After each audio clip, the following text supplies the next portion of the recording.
Bravo Joseph. Joseph, un ancien directeur de banque, il est qualifié. Jean, infirmier, où ça, à Laval en ce moment. À Laval. Il est très brillant ce candidat aussi, il est qualifié. Puis alors en tête de course, nous retrouvons Agnès. Agnès, professeure d'allemand, elle vient de se qualifier, elle est en tête de course. Donc vous connaissez la deuxième manche, ça s'appelle les 4 à la suite, 4 thèmes, 40 secondes. Et il faut essayer de faire 4 bonnes réponses à la suite, c'est ça qui est compliqué. Alors, on commence par un peu d'oxygène. Le mur et le mur en architecture. Les chiens dans les chansons.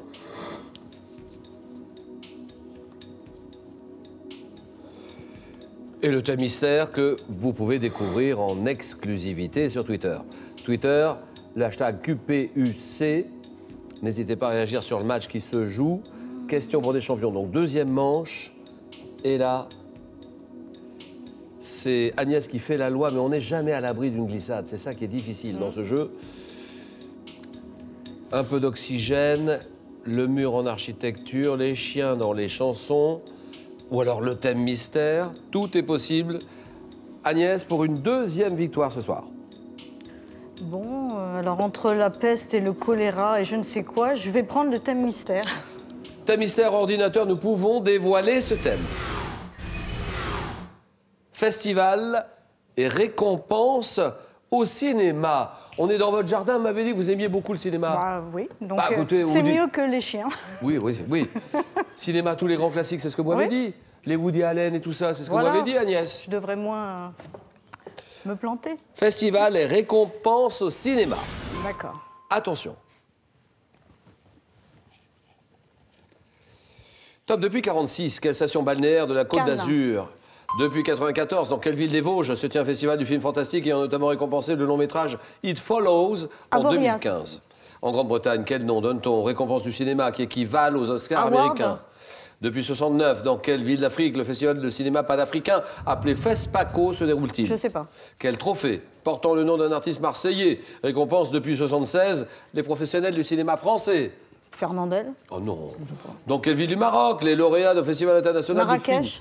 Chaque année, depuis 87, quelle récompense de cinéma porte le nom d'un peintre sont décernées en Espagne, portant le nom d'un peintre en Espagne? Je sais pas. Oh si, si, si, vous l'avez. Non. Bon, Picasso, Dali. Mais non, mais non, mais non, mais non, mais non. Ce sont les Goya. Ah oui. Et oui, ça porte le nom du peintre Goya. C'est décerné en Espagne, les Goya. Aïe, aïe, aïe, aïe, aïe, aïe, aïe. Un point pour Agnès. Hop.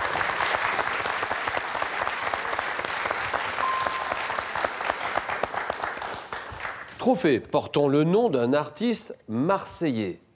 Sculpteur. Récompense depuis 76 les professionnels du cinéma français, les Césars. Ah, César, oui.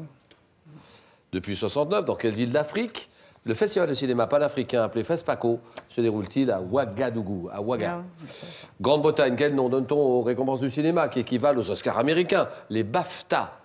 Ensuite, depuis 94, dans quelle ville des Vosges se tient un festival du film fantastique ayant notamment récompensé le long métrage It Follows en 2015, Gérard May? Ah ouais. Et Cannes, station balnéaire de la Côte d'Azur depuis 1946, qui accueille un festival international de cinéma de Cannes.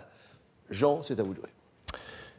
Je vais choisir les chiens dans les chansons. Mais bien sûr, les chiens dans les chansons. Alors Jean, infirmier, bon Oui. Laval, d'accord, c'est le centre hospitalier de Laval. Oui, c'est ça, centre hospitalier. Votre point de fort, Laval. les sciences naturelles, Oui, plutôt. c'est-à-dire la faune aquatique. Oui. Oui, Disons les poissons. Oui, j'aime beaucoup. Ça, c'est votre truc à vous, Oui. là, les poissons. Au point d'avoir un aquarium. Hein. Oui, oui, bah, je suis tombé dans l'univers de l'aquariophilie quand j'étais adolescent. Bien sûr, mais ça ça, m'a je jamais comprends très quitté. bien, Ouais. c'est une passion. Hein. Oui, oui, oui. Combien de l'aquarium, combien de litres? 500 litres, oui. Quand même, 500 litres. Combien de poissons? Bon, là, en ce moment, une vingtaine, ça dépend, c'est variable. Des poissons d'eau douce. Oui, oui. D'accord. Colorés, pas colorés? Coloré, mais moins vif que les poissons d'eau de mer, mais coloré quand même. Mais enfin, ils ont un charme, ils ont une finesse, Oui. ils ont quelque chose, ça, c'est Ils sont certain. plus fins, ouais, c'est ce que j'aime dans les poissons d'eau douce. Ouais. Donc, Jean, c'est parti. Vous m'avez dit Les chiens dans les chansons. chiens dans les chansons. Et top dans une chanson de 65, quel est le nom du chien que Nino Ferrer cherche partout? Mirza, En 63, quel chanteur belge chante Les filles et les chiens, figurant sur le même 45 tours que le titre Les Bigotes? Brel, En 84, dans quelle chanson, se moquant des gens, parlant à leurs chiens, Gauthéner demande-t-il où il était le gentil tutoutou? Il était où? Ah, il était où? Je passe. En 2005, dans son album Le Pavillon des Fous, quel chanteur parle d'une chienne qui compare une martienne dans Zaza? Catherine. Ah non. En 53, dans quelle chanson Lynn Renaud parle-t-elle d'un chien qui penche la tête en frétillant? Combien ce petit chien dans la vitrine? En 86, quel duo chante le titre Un soir un chien sur le même 45 tours que la chanson Andy? C'est les Rita. Oui. C'est les Rita Mitsuko. 2 points pour Jean. Très bien.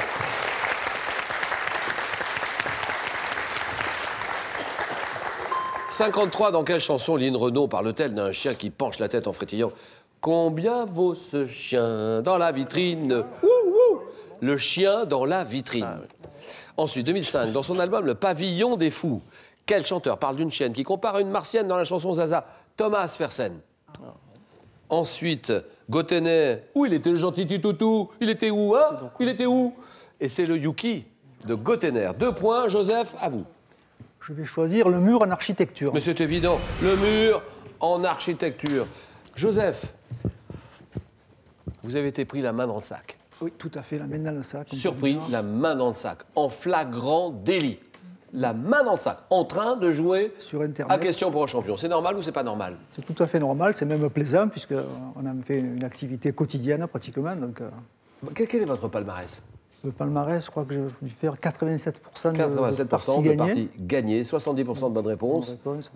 Mais c'est pas mal, hein? C'est pas mal, ouais. C'est un jeu où on se prend beaucoup à ce jeu, en fait. C'est ça. Qu'est-ce qui vous plaît dans ce jeu en ligne? C'est que il y a un petit entraînement à la rapidité, donc il y a la diversité des questions qui fait qu'on progresse sur pas mal de domaines. Et puis le suivi aussi des résultats qui permet de s'évaluer.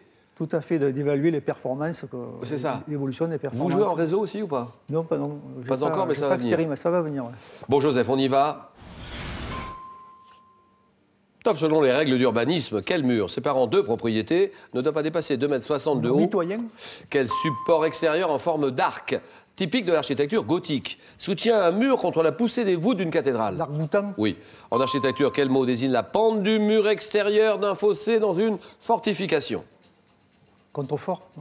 Oui. Comment appelle-t-on le mur d'un rempart qui joignait les flancs de 2 bastions voisins? Passe. Quel élément de maçonnerie dont le nom était probablement issu du latin perpetetaneus est un matériau creux servant à construire des murs? Le parpaing. Quelle technique de construction typique de la Normandie, de l'Alsace, comprend des murs dont les vides sont remplis par une maçonnerie légère? Ça, ce sont les colombages. Colombage. Hein, qu'est-ce que j'ai dit? Normandie, oui. Normandie, Alsace. Je pense à Troyes aussi, dans l'Aube. Ouais. Troyes, la ville au pan de bois. Il y a plein de maisons à colombage. Le colombage, 3 points pour Joseph. Oh non! Oh non!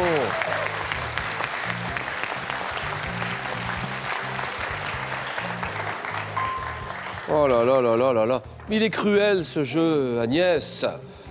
Le mur d'un rempart qui joignait les flancs de 2 bastions voisins, la courtine. Architecture, quel mot désigne la pente du mur extérieur d'un fossé dans une fortification? Contrefort, c'est bon. Une contre-escarpe, c'est bon aussi. Selon les règles d'urbanisme, quel mur séparant 2 propriétés ne doit pas dépasser 2,60 m de haut?